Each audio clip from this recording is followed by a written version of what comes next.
ሰላም ጤና ይስጥልን ተመልካቾቻችን እንደምንላችኋል። ከናሁ ቴሌቪዥን ለዕለተ ሐሙስ ሐምሌ 9 ቀን 2018 ዓ.ም የቀን ዜናዎች ወደ እናንተ የምናደርስበት ጊዜው አሁን ነው።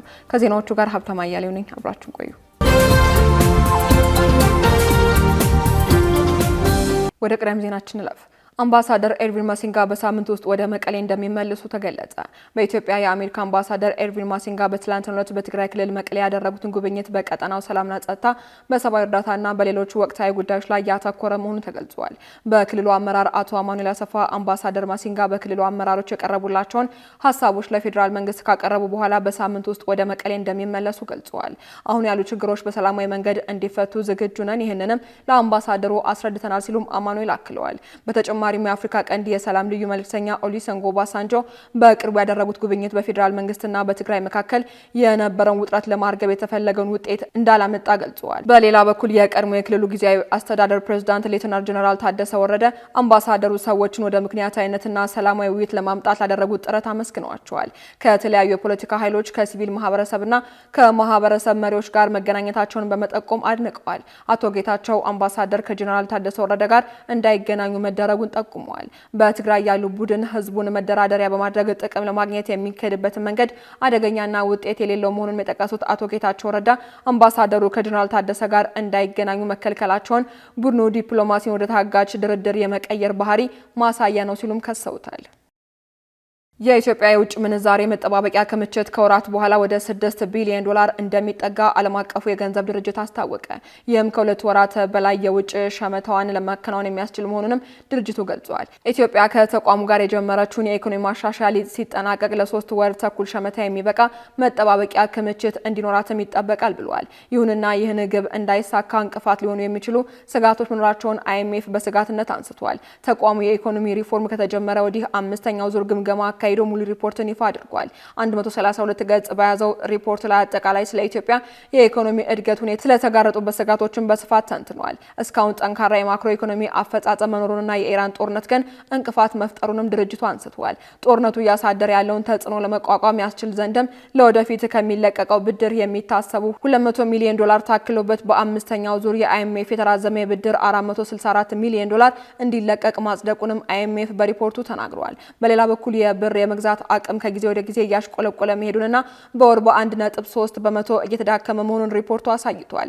ነገር ግን የብሔራዊ ባንክ የውጭ ምንዛሬ መጠባበቂያ ክምችት እያደገ ነው ተብሏል። በተያያዘው የፈረንጆቹ ዓመት 2026 ሲጠናቀቅም የመጠባበቂያ ክምችቱ ለ2 ወር የውጭ ምንዛሬ ግብይት የሚበቃ 5.9 ቢሊዮን ዶላር ይደርሳል ብሏል አይኤምኤፍ። ከሁለት ዓመት በኋላ የኢኮኖሚ ማሻሻያ ፕሮግራሙ ሲጠናቀቅ ደግሞ ለ3 ወር ተኩል የውጭ ምንዛሬ መጠባበቂያ ክምችት እንዲኖር ይጠበቃል ሲልም ተንብዮአል። ነገር ግን ይህን ከግብ እንዳይደርስ ሊያደርጉ የሚችሉ ስጋቶች እንደተደቀኑም በሪፖርቱ አካቷል። በለሚ ኩራ ክፍለ ከተማ ህገወጥ የጦር መሳሪያዎችን አከማችቶ የተገኘ ግለሰብ በፖሊስ ቁጥጥር ስር መዋሉ ተገለጸ።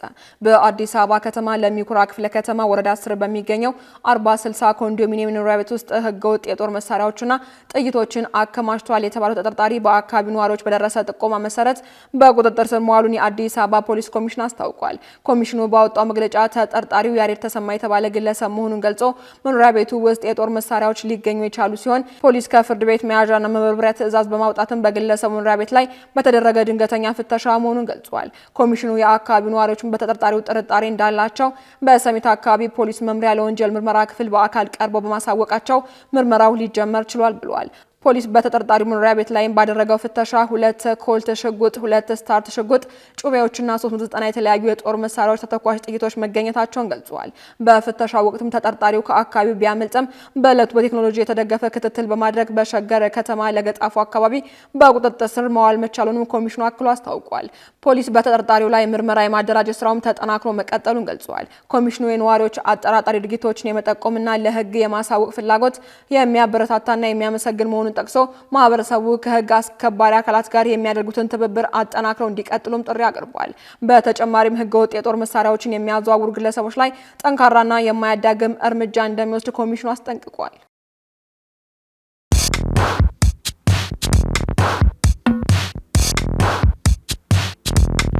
የማድረስ አገልግሎት የወደፊት ዕጣ ፈንታ እዚህ ደርሷል። በትሩዝ የታገዘም ትሩዝ ዴሊቨሪን እናስተዋውቆ። የኛ 100% የኤሌክትሪክ ሞተሮች ለአካባቢ ተስማሚ ብቻ አይደሉም፣ ፈጣን፣ ጸጥተኛና አስተማማኝም ናቸው። ያለምንም ጫጫታ፣ ያለምንም ጭስ የእርስዎ ጥቅል በሰዓቱ ይደርሳል። በቀጥታ ክትትል ላይፍ ትራኪንግ ሁሉንም ነገር ይቆጣጠሩ።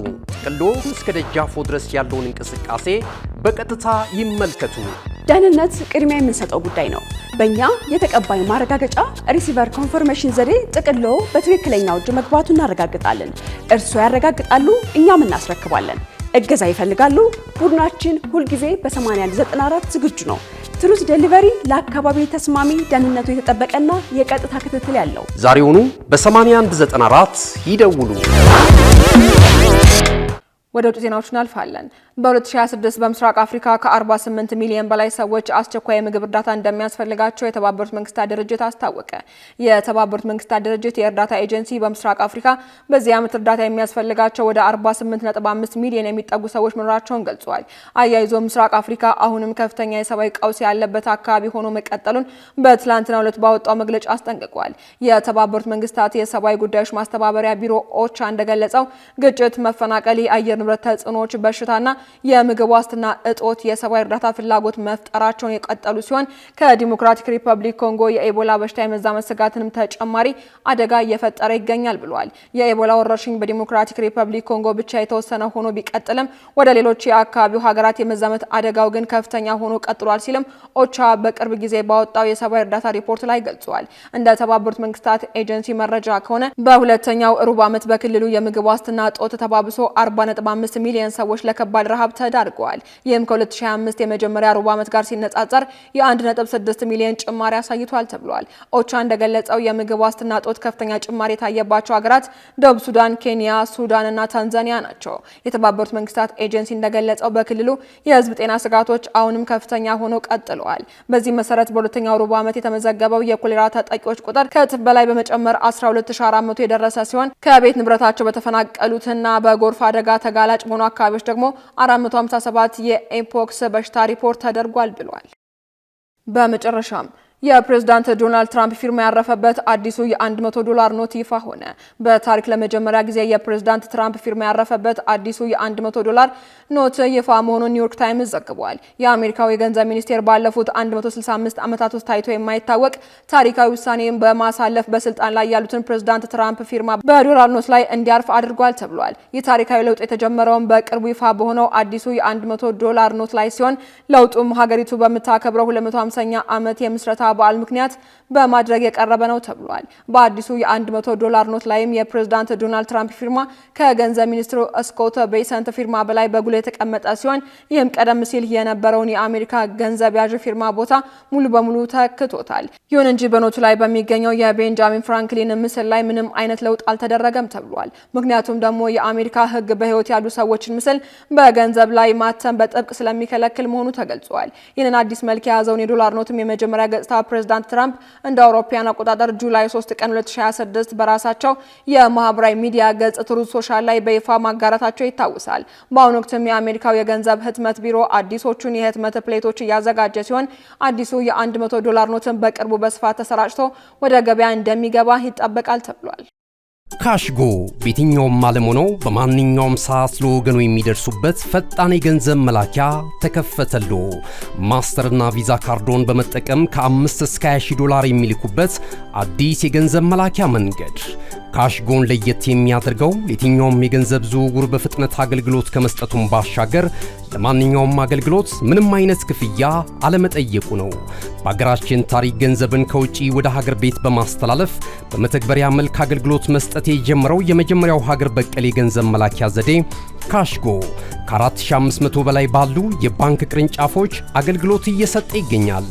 ገንዘቦን በሰኮንዶች ልዩነት ውስጥ ይፈልጉ በአካውንቶ ወይንም በእጆ ቆጥረው የሚወስዱበት ልዩ ዘዴ። በቅርቡ ሁሉንም ኢትዮጵያዊ ባለቤት ለማድረግ ጉዞ የጀመረው ካሽጎ ዛሬውኑ መተግበሪያውን በስልኮ ላይ በመጫን የአገልግሎቱ ተጠቃሚ ሆኑ።